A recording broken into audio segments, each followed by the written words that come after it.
입니다. 14-1 의식주 윤리 시작하도록 하겠습니다. 의식주 윤리 첫 번째 의복이죠.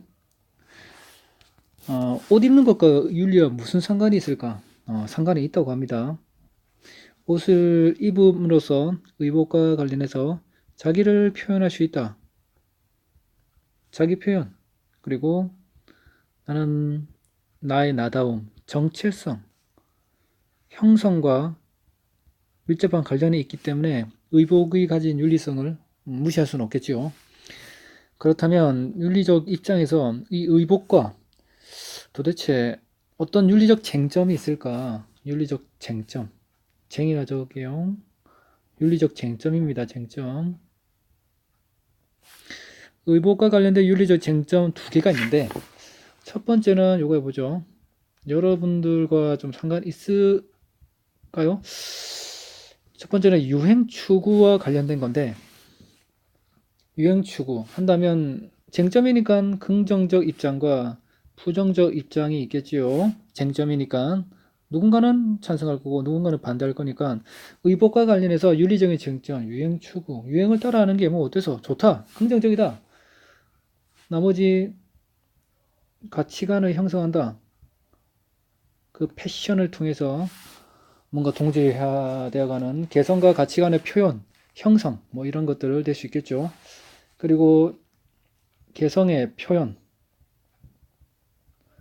옷 입음을 통해서 나의 나담을 드러낸다는 그런 장점을 가진다고 볼 수 있겠는데 이러한 유행 추구에 대한 부정적, 곱지 않은 시선도 있겠죠. 그게 무슨 개성이냐? 뭘 개성이지?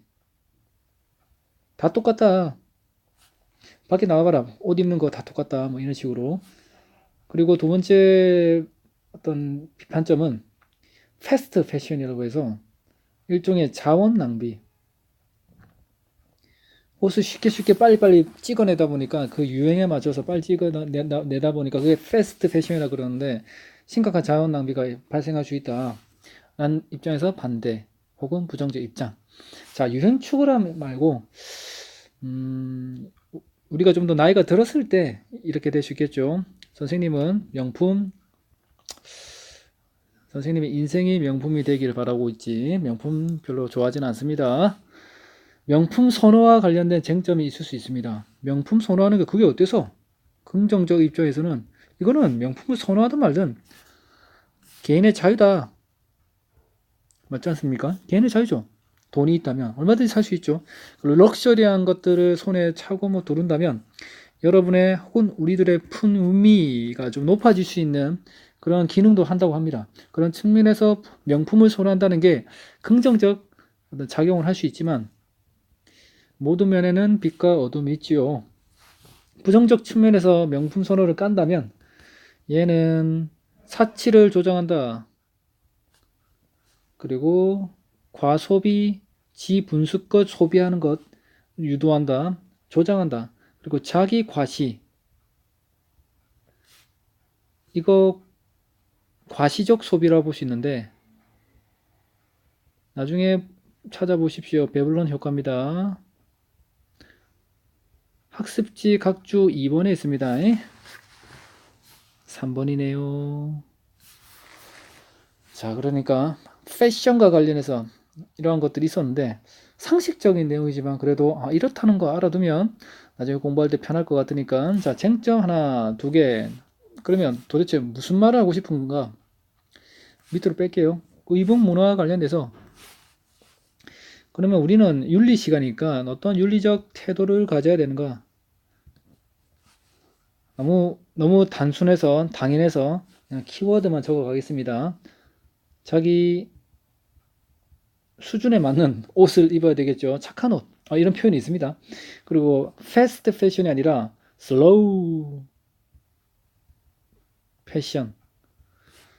그리고 리사이클은 재활용이죠. 리사이클 패션.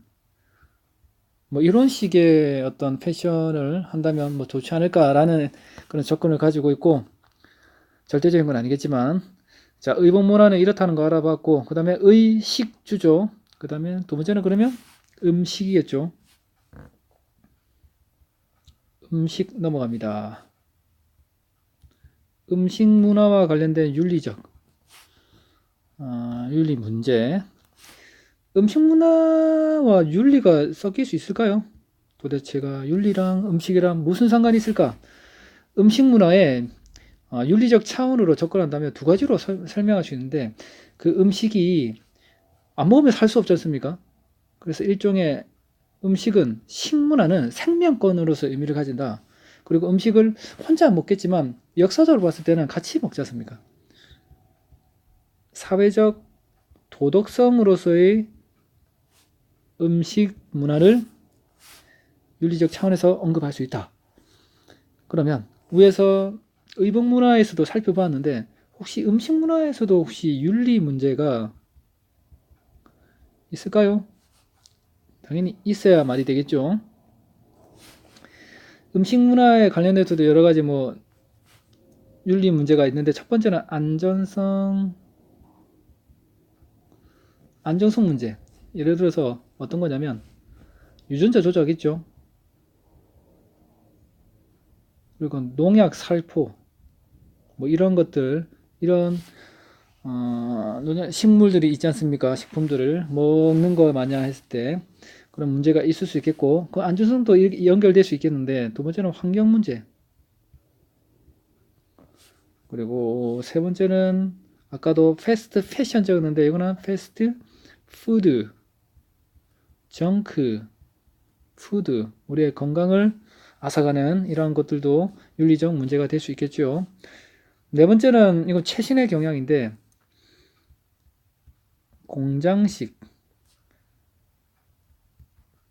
공장식 축산과 동물 학대 문제. 우리가 늘 먹는 치킨이라든지 소고기라든지 돼지고기 있죠. 이런 자체가, 이런 기계적으로 생산되는 이 문제 자체가 동물한테도 문제이겠고, 우리가 그것을 먹는 우리한테도 문제가 될 수 있다는 식으로 윤리적 문제가 될 수 있다는 거죠. 그러면 윤리 문제는 어떻게 될까요? 이것도 이 윤리적 문제에 대해서 어떤 태도, 윤리적 태도를 가져야 되는데, 대안이겠죠. 일종의 윤리적인 대안. 빠른 거 말고 천천히 먹자. 슬로우 푸드. 그리고 로컬 푸드. 운동. 세 번째는 음식 정의입니다. 여기서 이 정의는 definition이 아니라 justice입니다. justice. 알겠죠? justice입니다. 그러니까 음식과 관련된 정의로움을 또 추구할 수 있다 해야 되는데, 학습지 14-1 밑에 각주 2번, 3번에 있습니다. 음식 정의는 각주 2번이고, 배불러 효과는 아까 3번이었고, 쉽게 말하면 로컬 푸드는, 로컬이니까 로컬이 지역이지 않습니까? 자기 지역에서, 가까운 지역에서 생산된 먹을거리로 소비하자는 운동이 로컬 운동이고, 음식 정의는 음식을 하나의 인권의 문제로 바라보는 거죠.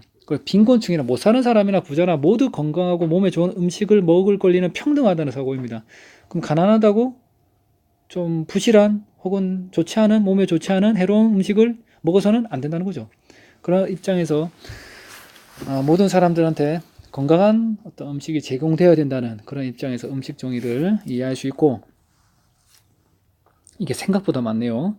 좀 밑에 내려가서 의식 주조, 그 다음에 주거 문화 나옵니다.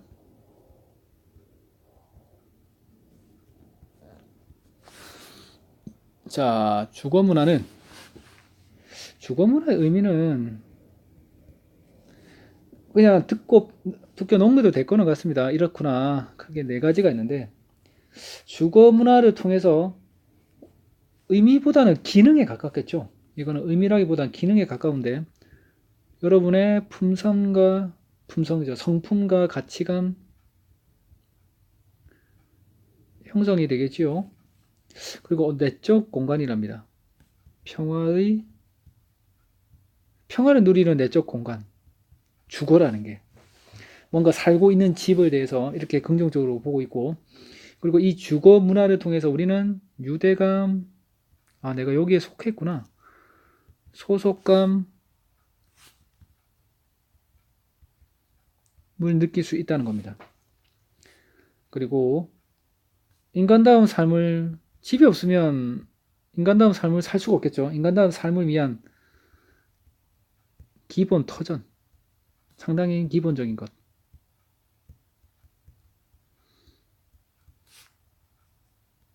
그래서 주거와 우리가 집과 주거함과 어떻게 뭐 윤리적 문제가 있을 수 있을까? 간단히 살펴보겠습니다. 윤리 문제. 뭐 주거와 윤리 문제가 있을까? 이거는 하이데거의 입장에서는 현대 사회에서는 현대인들은 고향을, 죄송합니다. 제 책에 나올 것 같으니까 놀라지 마세요. 안 나오네. 자, 고향 상실 문제. 본향을 잃어버렸다는 겁니다. 현대인은 본래적 의미의 주거 공간을 상실했다. 즉 고향을 잃어버렸고 탈공간적 삶을 현재 살고 있다라는 입장에서 주거 문화의 현대적 문제점을 거론할 수 있고, 아파트 알죠? 그리고 모든 지금 여러분이 살고 있는 동네를 보니까 거의 집이 똑같아요. 다 똑같아요. 획일화된 주거 공간. 친구 집에 안 가도 화장실이 어디 붙어 있는지 다 알 것 같은 획일화된 주거 공간. 그리고 대한민국에서, 그리고 인구 밀도가 높은 홍콩이나 이런 데서도 문제가 되고 있는데 집값이 너무 비싸다 보니까 하우스 푸어, 가난하죠. 렌트 푸어, 빌릴 수도 없습니다. 이런 주거 문화와 관련된 윤리 문제가 발생하고 있다. 그래서 뭐 어쩌란 말이고 했을 때 학자 두 명이 뭐 이렇게 말합니다. 옛날 볼로브라는 사람이 있고 하이데거라는 사람이 있는데 둘 다 내용이 의도는 비슷합니다. 그 거주함의 본래적인 그 안정성의 의미를 되살려라, 그런 의미로 경제적 가치, 투자적 가치가 아니라 집은, 거주는 안식처고 우리의 보호처, 보호하는 장소이다. 그리고 하이데거는 이러한 것들을 거주함이라고 표현했는데 거의 뭐 볼로브랑 하이데거는 주거 문화에 대해서 거의 비슷한 입장을 가지고 있다고 볼 수 있습니다. 의식주 나왔죠. 의식주 나왔는데 지금 아이고야, 윤리적 소비 요거까지 하겠습니다. 소비 문화를 마지막으로 할게요. 소비 문화. 소비 문화는 위로 합리적 소비랑 그리고 윤리적 소비가 있거든요.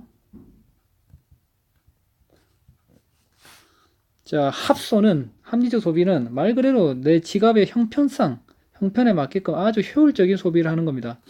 경제적인 이익만 혹은 경제적인 이유만을 따져서 소비를 한다는 게 합리적 소비라고 볼 수 있겠죠. 그런데 윤리적 소비는 내가 좀 금전적 손해를 보더라도 할 수 있는 소비를 말하는데, 예를 들어서 이런 것들이 있죠. 착한 소비.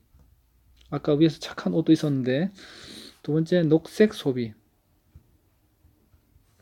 뭐 제목만 들어도 뭐 어떤 내용인지 알겠죠? 착한 소비는 정의로운 경제 체제.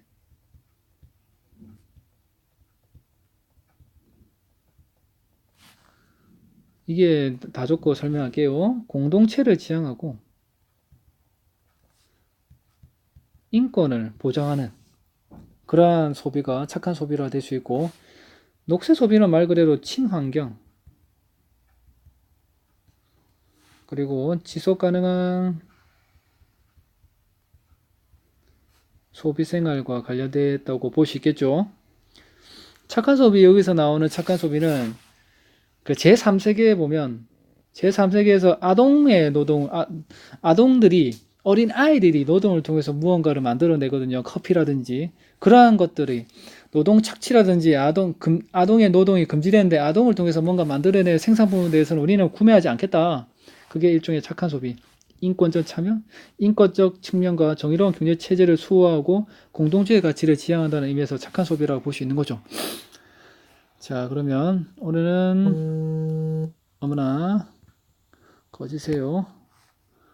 오늘은 여기까지 하겠습니다. 주, 그리고 소비 문화 네 가지 했네요. 길었습니다. 끝낼게요.